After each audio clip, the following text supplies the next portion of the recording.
English की strategy कोई यार बहुत बड़ी चीज़ नहीं है कि यार इसी को फॉलो करना है, अपनी भी बना सकते हो। कोई रिक्वायरमेंट नहीं है कि भाई किसी ने बोल दिया तो वही फॉलो करनी है, नहीं। आपको कोई और टीचर अच्छा लग रहा है, कोई और सोर्स अच्छा लग रहा है तो वहाँ से भी कर सकते हैं, ठीक है। बट लेकिन जो मेरे को अच्छा लगा और जहाँ से मैंने तैयारी करी है एंड जहाँ से मैंने सिलेक्शन लिया है तो वो मैंने आपको आपके साथ शेयर करी है।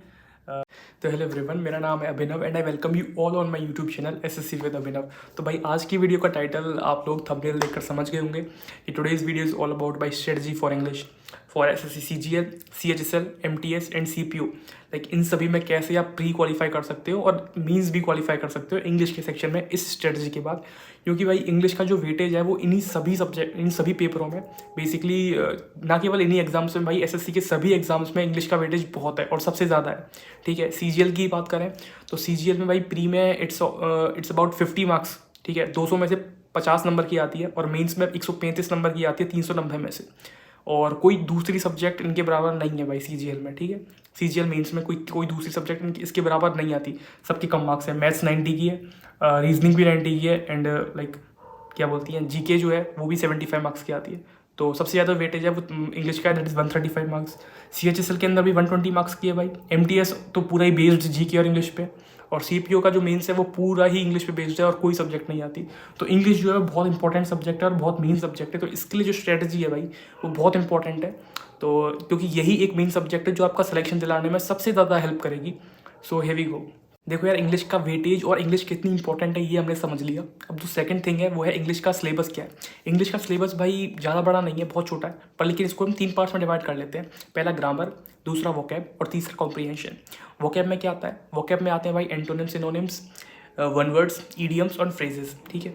ग्रामर में क्या आते हैं? ग्रामर में भाई अगर आप ये एग्जाम्स दे रहे हो तो भाई 10th तक या फिर 12th तक या फिर ग्रेजुएशन तक आपने इंग्लिश पढ़ी होगी, जिसमें नॉर्मल ग्रामर के वर्ब, एडवर्ब, एडजेक्टिव, प्रोनाउन, वही घिसी-पिटी वही ग्रामर, ठीक है। और थर्ड पार्ट आता है कॉम्प्रीहेंशन का। कॉम्प्रीहेंशन में रीडिंग पार्ट आता है। रीडिंग पार्ट का मतलब ये बिल्कुल नहीं है कि भाई आपको पेपर में रीडिंग करवाएंगे कि भाई ये पेज दे दिया रीड करके सुना दो, नहीं, ऐसा बिल्कुल नहीं है। सॉरी, बहुत लेम जोक था, बट स्टिल रीडिंग पार्ट का रोल कहाँ पर आता है भाई? एग्जाम के अंदर क्वेश्चंस आते हैं पीक्यूआरएस या फिर पैसेज। पीक्यूआरएस में क्या होता है कि चार सेंटेंस दिए हुए होते हैं, उनको अरेंज करना, वो मतलब आगे पीछे होते हैं, उनको अरेंज करना होता है बेसिकली इस फॉर्मेट पे कि उनका एक सेंस बन निकल के आए। तो उसके लिए आपको उनको रीड करना तो ऑब्वियस आना ही पड़ेगा, पर लेकिन उनका मतलब भी निकालना पड़ेगा। तो वो कॉम्प्रीहेंशन का ही पार्ट आता है कि आप क्या उनका मतलब निकाल पा रहे हो या नहीं, ठीक है। तो मतलब निकालना पड़ेगा तभी जाके वो आप उनको अरेंज कर पाएंगे। सेकंड, पैसेज में इसका कॉम्प्रीहेंशन का रोल बहुत इंपॉर्टेंट है, क्योंकि उसके अंदर क्या होता है, गैप्स होते हैं। एक पैसेज दे देंगे और उसमें 4 या 5 फिलअप्स होते हैं, बेसिकली वो फिल करने पड़ेंगे। आपको अपनी कॉम्प्रीहेंशन की नॉलेज, थोड़ा ग्रामर की नॉलेज वो सारी, और थोड़ी वोकैब की नॉलेज, मतलब पैसेज के अंदर तीनों से क्वेश्चन बन जाते हैं, वोकैब से भी और कॉम्प्रीहेंशन वाले पार्ट से भी और ग्रामर वाले पार्ट से भी। तो वहाँ पर वो इसका रोल होता है। तो एक एक करके तीनों चीज़ें फॉर्मेट में कैसे पढ़ते हैं और कहाँ से पढ़ने हैं वो मैं आपको डिस्कस करता हूँ। तो देखो यार, सबसे पहले है वोकैब का पार्ट। वोकैब के अंदर क्या आते हैं? Antonyms, synonyms, one words, idioms, phrases, ये सारे जो हैं वन उसके अंदर आते हैं, मैंने ऑलरेडी बता दिया। बट लेकिन इनको करना कहाँ से है भाई? देखो, मैंने पिछली वीडियो में बताया था कि इन सभी को आप ब्लैक बुक से कर सकते हो, बट लेकिन आपकी चॉइस है, या तो आप ब्लैक बुक से कर लो या फिर रानी मैम की पीडीएफ आती है भाई, समुद्र मंथन करके, वो पीडीएफ मैं प्रोवाइड करवा दूंगा मेरे टेलीग्राम चैनल पे, या फिर आप रानी मैम की समुद्र मंथन बुक परचेज कर सकते हो। भाई रानी मैम ने वोकैब को बहुत अच्छे से पढ़ाया हुआ है।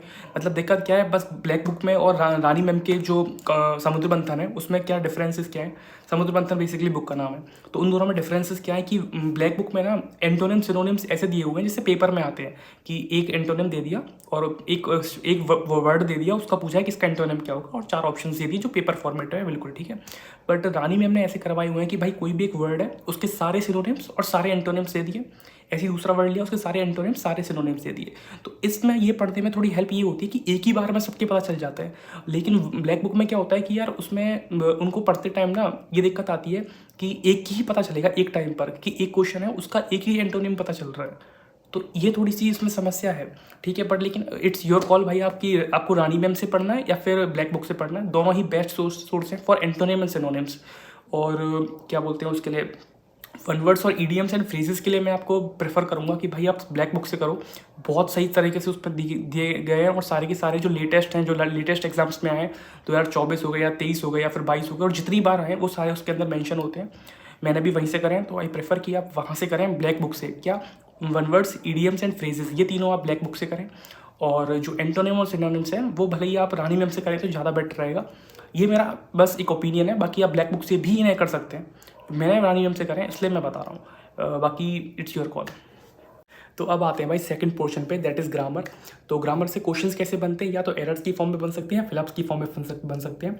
एरर से कैसे बनेंगी, कोई भी सेंटेंस है उसके अंदर कहीं पर भी कोई एरर होगा तो वो फाइंड करना होगा। और वो फाइंड कैसे हो पाएगा, जब आपकी ग्रामर के रूल्स आपको अच्छे से रिवाइज होंगे, ठीक है, और ग्रामर पे आपकी अच्छी कमांड होगी। तो आपको ग्रामर करनी कहाँ से, तो या तो आप इंग्लिश वाली मैम जो है रानी मैम से कर सकते हैं, या फिर अमन वशिष्ठ सर हैं उनसे कर सकते हैं। अमन वशिष्ठ सर का या तो आप बैच ले लो या फिर यूट्यूब से कर लो। बैच में बस इतना डिफरेंस है बैच और यूट्यूब में कि बस बैच में आपको गाइडेंस मिल जाती है और प्रैक्टिस भी सही ही करवा देते हैं। बट लेकिन यूट्यूब पे आपको सर पढ़ा तो देंगे, बट लेकिन प्रैक्टिस के लिए आपको खुद को अपने हाथ पैर फेंकने पड़ेंगे, थोड़े एफर्ट्स को डालने पड़ेंगे। तो मेरा ओपिनियन यही है कि भाई आप बैच ले लें तो ज़्यादा फ़ायदा रहेगा। उससे आपको गाइडेंस मिल जाती है और ज़्यादा महंगा भी नहीं है, 500 या 600, ठीक है, इतना ही है। लेकिन अगर आप वो भी अफोर्ड नहीं कर पा रहे हैं तो कोई बात नहीं भाई, यूट्यूब पे सब कुछ अवेलेबल है, वहाँ से आप कर सकते हैं। और इसकी लिंक भाई मैं अपने चैनल पे डाल दूंगा, वो सारी वीडियोस आपको मिल जाएंगी वहाँ पे। तो मेरा जो चैनल है टेलीग्राम का, उसकी डिस्क्रिप्शन में लिंक है, आप वो ज्वाइन कर सकते हैं। वहाँ पे आपको इंग्लिश की सारी वीडियोस मिल जाएंगी जो भी, और मैं और भी फ्यूचर में कोई भी वीडियो डालूंगा तो उससे आप थोड़ी बहुत हेल्प हो सके तो बेटर रहेगा भाई। अब आते हैं भाई थर्ड पोर्शन पे, दैट इज़ कॉम्प्रिहेंशन। तो कॉम्प्रिहेंशन के लिए भाई अगर आप हिंदी मीडियम से हो तो आई वुड प्रेफर कि रीडिंग की हैबिट डालने के लिए भाई अभी से आप पहले शुरुआत में आप छोटे बच्चों की, जैसे फर्स्ट या सेकंड या फिफ्थ क्लास तक के बच्चों की जो स्टोरी बुक्स होती हैं, या फिर उनमें क्या होता है कि इंग्लिश ईजी होती है, इसलिए कोई बेइज्जती की बात नहीं है भाई, इंग्लिश अगर वीक है तो ठीक है। उसमें आप छोटे बच्चों की जो बुक्स होती हैं उसमें इंग्लिश ईजी होती है, इसलिए आप वहाँ से शुरू कर सकते हैं। डेली आप या तो एडिटोरियल पढ़ लीजिए, वो तो बेस्ट है। अगर आपकी इंग्लिश थोड़ी अच्छी है तो आप एडिटोरियल से स्टार्ट कर सकते हैं। लेकिन आपकी इंग्लिश बिल्कुल ख़त्म है और लाइक हिंदी मीडियम से पढ़ाई करी है आपने, तो फिर आप वहाँ से फिफ्थ क्लास के बच्चों की बुक से स्टार्ट कर सकते हैं। केवल स्टोरी बुक्स नहीं, कोई भी बुक उठा सकते हैं वहाँ की। तो वो रीडिंग की वहाँ से हैबिट डल जाएगी। और अगर आप इंग्लिश मीडियम से फिर भी इंग्लिश उतनी अच्छी नहीं है तो आप एडिटोरियल्स पढ़ सकते हैं, या फिर भाई कोई भी इंग्लिश मूवी देखो, ठीक है। मूवी में तो टाइम वेस्ट होगा, बट ये है कि डेली 30 मिनट भी अगर आप न्यूज़पेपर या फिर कोई भी एडिटोरियल पढ़ सकते हैं तो भाई उससे बहुत हेल्प होगी और कॉम्प्रिहेंशन का जो पार्ट है बहुत अच्छे से कवर हो पाएगा। सो दैट्स ऑल भाई इंग्लिश के। और हाँ, अगर आपको प्रैक्टिस करनी है तो भाई मॉक्स दो। मॉक्स बहुत ज़्यादा इंपॉर्टेंट है, बहुत बहुत बहुत इंपॉर्टेंट है भाई। मॉक्स की इंपॉर्टेंस ख़त्म ही नहीं है कहीं भी, ठीक है। मतलब सिलेक्शन से एक दिन पहले तक भाई मॉक्स बहुत इंपॉर्टेंट है। टेक्स्ट बुक या फिर ऑलिव बोर्ड कहीं पर भी आप सेक्सुअल मॉक दे सकते हो, ठीक है। तो उससे ये रहेगा कि आप स्ट्रेंथ क्या करते हो उसके बारे में पता चलेगा और प्रैक्टिस होती रहेगी भाई। तो भाई यही था आज की वीडियो में। इंग्लिश की स्ट्रेटजी कोई यार बहुत बड़ी चीज़ नहीं है कि यार इसी को फॉलो करना है, अपनी भी बना सकते हो। कोई रिक्वायरमेंट नहीं है कि भाई किसी ने बोल दिया तो वही फॉलो करनी है, नहीं। आपको कोई और टीचर अच्छा लग रहा है, कोई और सोर्स अच्छा लग रहा है तो वहाँ से भी कर सकते हैं, ठीक है। बट लेकिन जो मेरे को अच्छा लगा और जहाँ से मैंने तैयारी करी है एंड जहाँ से मैंने सिलेक्शन लिया है तो वो मैंने आपके साथ शेयर करी है। सो दैट्स ऑल भाई।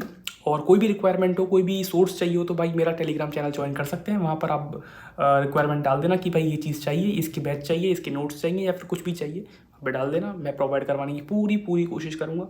सो that's all, bye, take care.